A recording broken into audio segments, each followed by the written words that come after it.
In the summer of 1944, on a narrow road in Normandy, a veteran of the Eastern Front learned that hell had many faces. He had survived Stalingrad. He had endured the steel typhoon at Kursk. He believed he understood the full spectrum of human terror. He was wrong. The morning was overcast, the kind of thick gray blanket that usually kept the skies silent. For a moment, there was only the sound of boots on gravel and the distant thump of artillery. Then came a new sound, a deep, growling thunder that seemed to vibrate in the chest before it reached the ears. It was not the high-pitched scream of a Messerschmitt or the drone of bombers. This was lower, heavier, more primal. A throbbing, mechanical roar that multiplied, coming from everywhere and nowhere. There was no time to shout a warning, no time to scatter.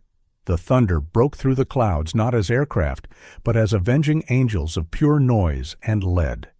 The world dissolved into a cataclysm of sound, the earth-shaking hammer of heavy machine guns, the crump of explosions, the screams of men and horses.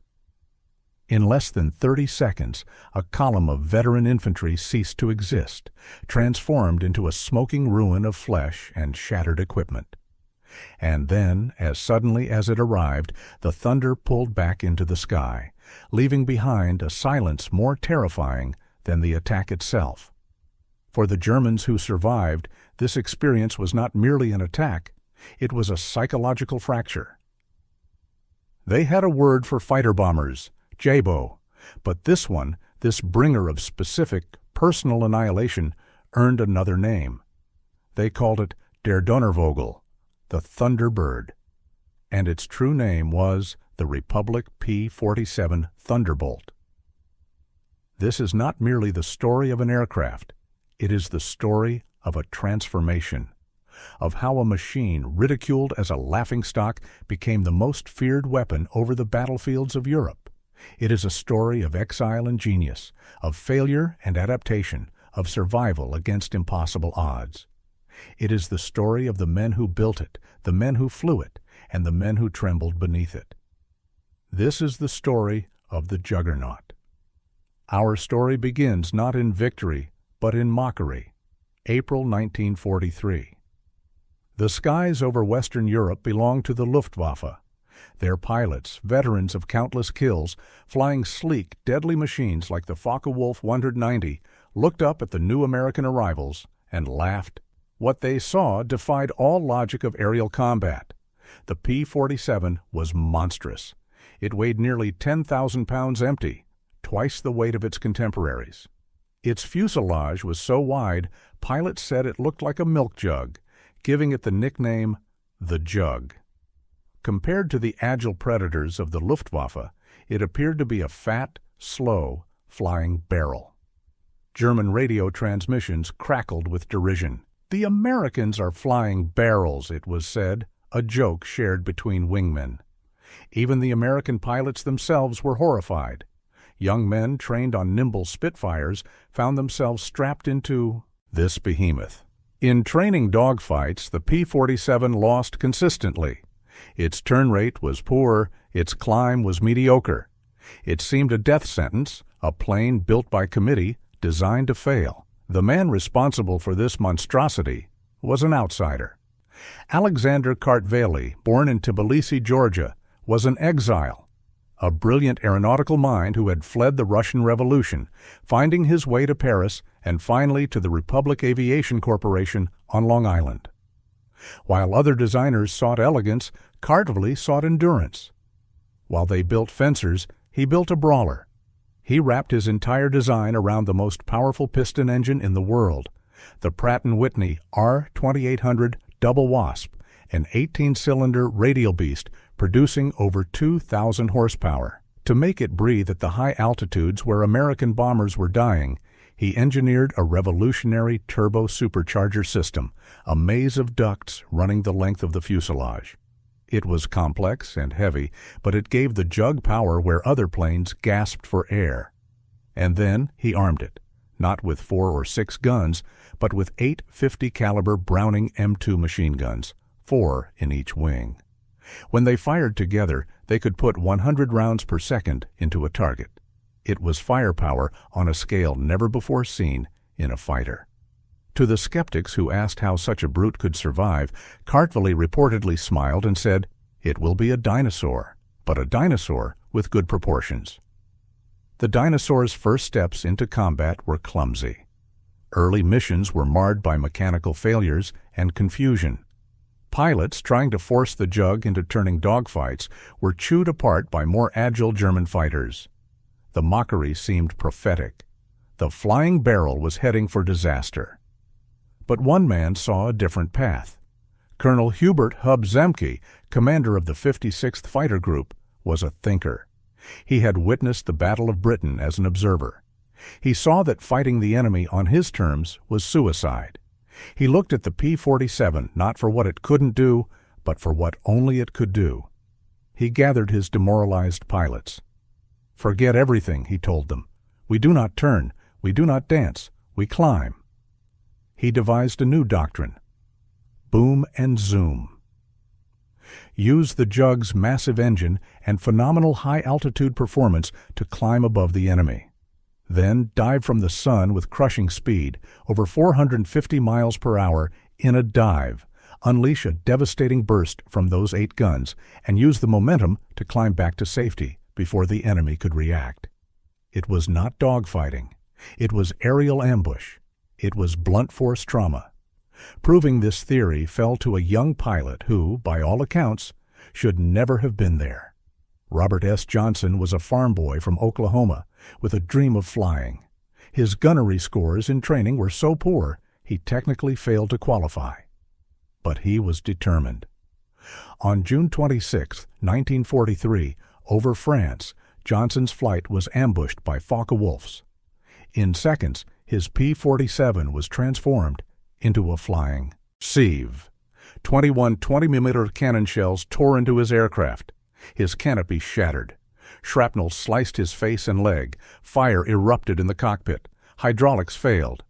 When he tried to bail out, the damaged canopy jammed shut. He was trapped in a dying, burning plane 20,000 feet over enemy territory. Then a lone FW-190 pulled alongside. The German pilot, having spent his cannon shells, began making pass after pass, meticulously stitching the crippled Jug with machine gun fire. For minutes that felt like lifetimes, Johnson huddled behind his armored seat, watching tracers flash past, feeling round after round hammer into his aircraft. By every rule of aerial combat, he should have been dead. But the Jug flew on. Its massive air-cooled radial engine, cylinders shot away, kept turning. Its rugged airframe, though riddled, held together. The German pilot, incredulous, made one final pass, rocked his wings in a gesture of stunned respect, and broke away. He had done everything right. The American plane should have been ashes. Yet it flew. Nursing a plane that was more whole than metal, Johnson crossed the English Channel and made an emergency landing. Ground crews counted over 200 holes in the aircraft. It was a total wreck. But Robert Johnson walked away. The dinosaur had saved his life. His story became legend, proof of Kartveli's brutal design philosophy. It must bring its pilot home. The Thunderbolt had earned its right to exist in the air.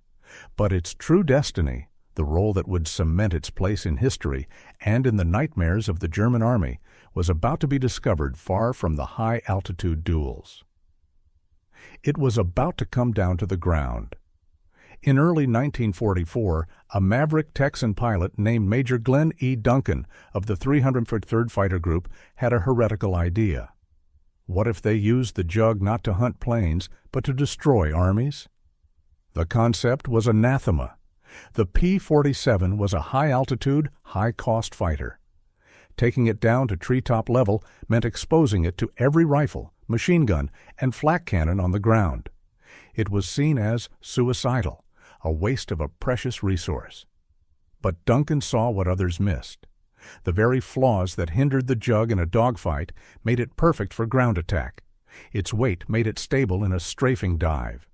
Its enormous air-cooled engine had no vulnerable radiator to puncture. A single bullet in a coolant line would down a Mustang or a Spitfire, but the Jug's radial could lose cylinders and keep running. Its armor plate protected the pilot. And those 850 caliber guns were equally lethal against trucks, trains, and tanks. Duncan assembled a team of volunteers. They developed new, daring tactics: skip bombing, low-angle strafing runs, coordinated rocket attacks. They learned to hug the terrain, using hedgerows and hills for cover until the last second. And then they unleashed their experiment on the German war machine in occupied Europe. The results were catastrophic for the Germans. A 2-second burst from a diving Thunderbolt could obliterate a locomotive. Its 50 caliber armor-piercing incendiary rounds could ignite fuel tanks and shred infantry positions. Later models could carry 2,500 pounds of bombs or 10 high-velocity rockets. A flight of 4 jugs could deliver the firepower of an entire artillery battalion with pinpoint accuracy. By D-Day, June 6, 1944, the transformation was complete. The U.S. 9th Air Force deployed over a dozen fighter groups of P-47Ds specifically optimized as fighter bombers. They were the spearhead of the Allied air offensive. As American troops struggled ashore at Omaha and Utah beaches, it was the Thunderbolts of groups like the 365th Hellhawks that raced inland, hunting German reinforcements. The effect on German forces was immediate and psychologically paralyzing. The Luftwaffe had been swept from the skies. German soldiers were now utterly exposed. Movement by day became an invitation to die. Convoys were annihilated, trains were vaporized. Commanders like Field Marshal von Rundstedt reported they could not move a single train across the Rhine in daylight. German soldiers coined a grim new term: Jabo Tod, fighter bomber death. They developed a joke. If it's camouflaged, it's British. If it's silver, it's American. And if you can't see it at all, it's German. The constant looming threat of the Thunderbolt created a condition of permanent anxiety. Men broke under the strain, driven mad by the sound of radial engines, knowing death could fall from a clear blue sky at any second. This terror reached its apotheosis in August 1944 during the Battle of the Falaise Pocket. As the German 7th Army and 5th Panzer Army tried to retreat, they were funneled into narrow roads that became perfect killing zones. For days, wave after wave of Thunderbolts circled ceaselessly overhead, what the Germans called the Jabo-Rennstrecke, the fighter-bomber racetrack. They unleashed an unimaginable storm of bombs, rockets, and gunfire onto the trapped columns. The aftermath was described by Supreme Commander Dwight Eisenhower as a landscape that could only be described by Dante. It was possible to walk for hundreds of yards, stepping on nothing but dead men and animals. The roads were choked with the blackened wrecks of hundreds of tanks and thousands of vehicles. An estimated 10,000 Germans died, and 50,000 were captured. The heart of the German army in the West was ripped out. It never recovered. The Thunderbolt's reign continued through the Battle of the Bulge. When Hitler's last offensive was stalled by weather, it was the clearing skies that sealed its fate. On December 23, 1944, Thunderbolts swarmed over the snow-covered Ardennes, finding German panzer columns stuck in traffic jams on icy roads. The slaughter was merciless and decisive. By war's end, the statistics of the Jug were staggering. From D-Day to VE Day, P-47s flew over 500,000 sorties. They claimed to have destroyed 86,000 railroad cars, 9,000 locomotives, 6,000 armored vehicles, 68,000 trucks, and nearly 4,000 enemy aircraft in aerial combat. It achieved an aerial kill ratio of 4.6 to 1, but these numbers pale next to its true legacy. It fundamentally changed the nature of warfare. It proved that tactical air power, acting as flying artillery, could be the decisive factor on the battlefield. It forged an unbreakable bond between ground troops and air support. For every German who feared it, an American GI learned to love the sight of that big, ugly shape appearing overhead when all hope seemed lost. The man who designed it, Alexander Kartveli, never achieved widespread fame. But his philosophy lived on. He would later contribute to designs that led to the A-10 Thunderbolt Seku, the Warthog, a jet-age ground attack aircraft built to the same brutal survivable specifications. Its name was chosen deliberately to honor the original. More than 15,600 Thunderbolts were built. They served in every theater of the war. But it was over the hedgerows of Normandy and the roads to the Reich that the Jug earned its immortal reputation.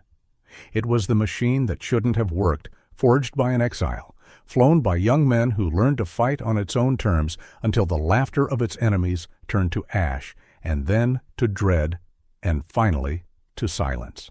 This is the story of the Juggernaut. Not just a plane, but an idea that sometimes brute strength, relentless endurance, and the will to survive are the most elegant solutions of all. It is the story of the thunder that fell from the sky and changed the face of war forever.